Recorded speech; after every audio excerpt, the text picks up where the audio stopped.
Coming up after 9, meet the mayor of Bakewell. Yeah, there's a bit of a bake-off going on. He is the domestic god that is Paul Morgan's. Yeah, no pressure there, Paul. I'm getting rather excited now. You know what it's like. I get a bit giddy when there's food involved because think saloons in westerns, but instead of cowboys and guns, think eggs, sugar, flour, maybe some almonds, bit of jam maybe. Think bake-off in what is being called the spiritual home of baking. That's Bakewell, and actually it's Bakewell's Baking Festival. Yeah, but that might have sounded a little bit domestic. The authority on this, cake-loving, camera-wielding, current mayor of Bakewell, is Paul Morgans. I've billed him as the domestic god of Bakewell. Morning, Paul. Morning, Georgie. Have you bought any buns with you? I haven't. I made a bit of a mistake. I was going to bring you in a Bakewell pudding, but it was closed. Get out. No Bakewell tart? Not even a tart. Oh, what's the difference between Bakewell pudding and Bakewell tart? Well, pudding is more of an eggy mixture. Yeah. With and a Bakewell tart's got almonds and it's more sort of tart based. I love Bakewell. I think it's such a lovely, lovely place. It's fantastic, isn't it? I remember the Bakewell show in its infancy when there was a couple of tents and it was all very basic, but it's big now, isn't it? I think it's one of the sort of biggest, or it's definitely, I think it's the oldest agricultural show still going, and as a 2-day show I think it's still the biggest in the UK. Just phenomenal. So I've billed you as the home of baking, that is Bakewell. What makes it for you in that way? There's always been a tradition of baking there, obviously from the Bakewell pudding and Mrs. Greaves recipe. They've had the name, which I think is a sort of quite an amazing name for if you want to hold a baking festival. Yeah, it's perfect. Yeah, it's not. It's bad. A marketeer's dream, isn't it? It is. It is. And you know, there is always been when we first moved to Bakewell. You know, you always had cakes on offer in sort of village fetes. Coffee mornings, there's always a coffee morning going on, and everybody sort of bakes there really. So it just makes complete sense to have a baking festival at the spiritual home of baking. Is this your dream realised, Paul? Is this your baby, so to speak? Well, it was set up by myself and my partner Janet, and we'd always wanted to do a festival because we're very keen on the Hay Festival, and I grew up around Hay, so we go there every year. Yeah. That's down in Gloucestershire, isn't it? No. Is it Gloucester? Wales. Well, it's on the Herefordshire it's sort of border. to the. It's in the UK. Yeah. Do you know? Did you realise I was geographically challenged? You do now. I do. Yeah. No, I didn't actually. That is, I didn't know that, but now I do. So we loved what what the book festival had done for Hay to sort of give it sort of world recognition, and it could be used on a year-long period, whereas anybody was in 10 miles of Hay, they always sort of popped in to see what it was like. And it also had a context with Richard Booth's the largest second-hand bookshop in the world, and that's how it grew out of that. So we've always really wanted to do a festival, and the opportunity arose for an idea for the Porter's Pilot funding through the council, and I thought it was a really good way of marketing Bakewell and helping the shops and promote us, was to do a baking festival, and so that it would work along very similar lines to Hay, because we have the context, as I mentioned before, with the pudding and our name, so you're not just plucking it out of thin air at all. Yeah. And who's taking part then? I mean, have we got sort of stands, or what's the procedure of the festival? We've got lots really. It is actually a real festival. We've got a vintage and baking market down on the recreation ground underneath the trees, which will be covered in bunting.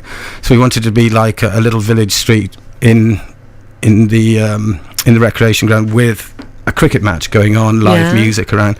So I wanted to create that sort of quintessentially 1950s English feel with the cricket pavilion, the river running by, and that's going to be our sort of picnic area. We have live big band music with tea dancing. We've got vintage bus rides going around on a lovely old double-decker bus, so that will people be able to sort of go on and off that. On the what else? We've got Mad Hatter's Tea Party, that's going to be sort of quite fun. We've got a children's demonstration area there with the celebrity chef for the lady. He'll be emceeing that. We've got Stacey Stewart coming as our star baker on the Saturday. Stacey's on Food Glorious Food.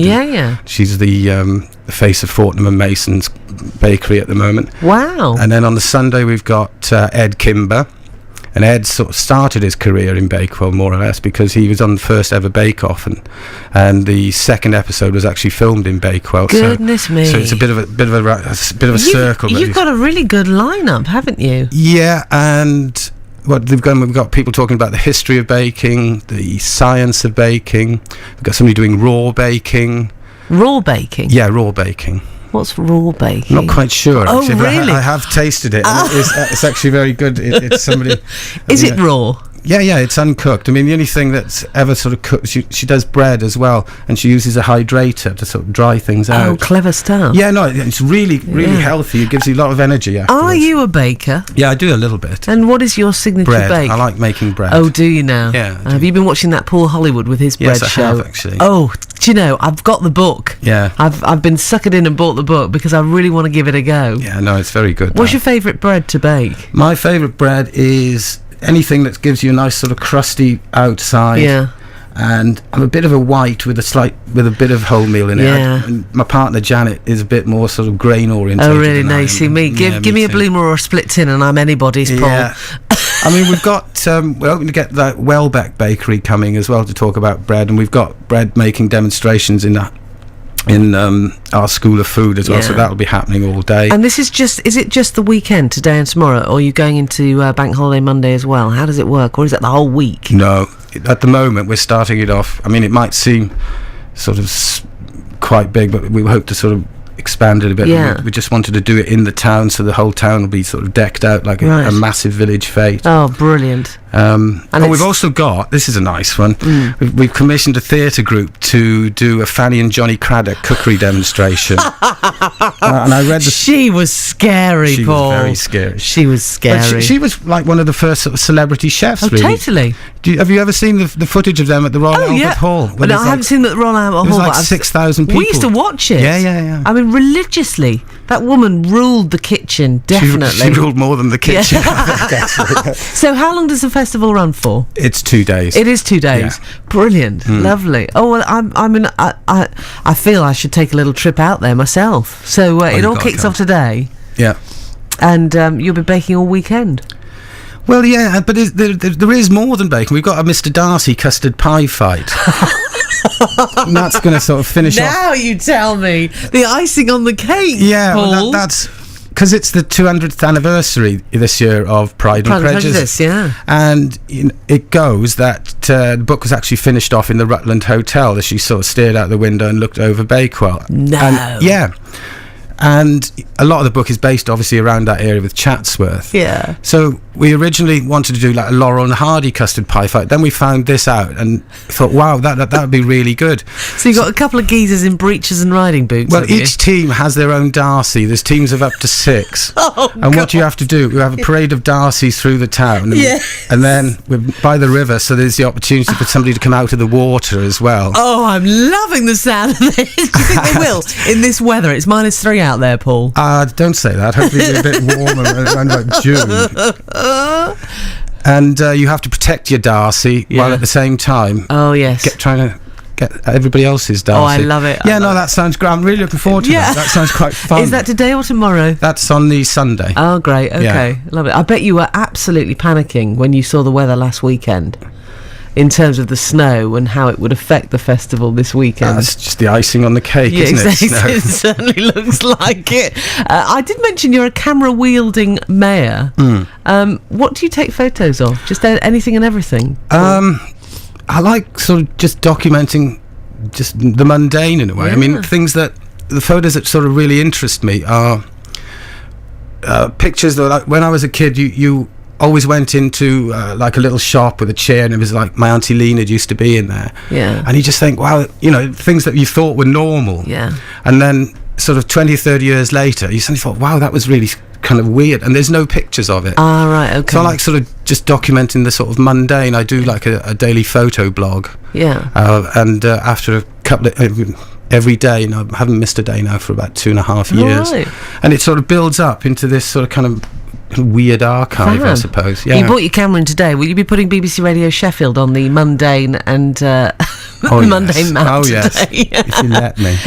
Oh, definitely. I'm up for a photo. This is the Mayor, Paul Morgans of Bakewell, and I'm just disappointed you didn't bring your chain mail in. Where does it stay? Does it stay by your bedside cabinet? Well, it used to stay in the house, and then I took it into Birmingham, into the jewellers where we got it from there, and we've had it valued, and now I have to keep it in the safe in the town hall, which is a bit of a shame. Oh, no. I can just see you strolling around in your pyjamas, Paul, which is probably minimalist. You know that the festival isn't this weekend.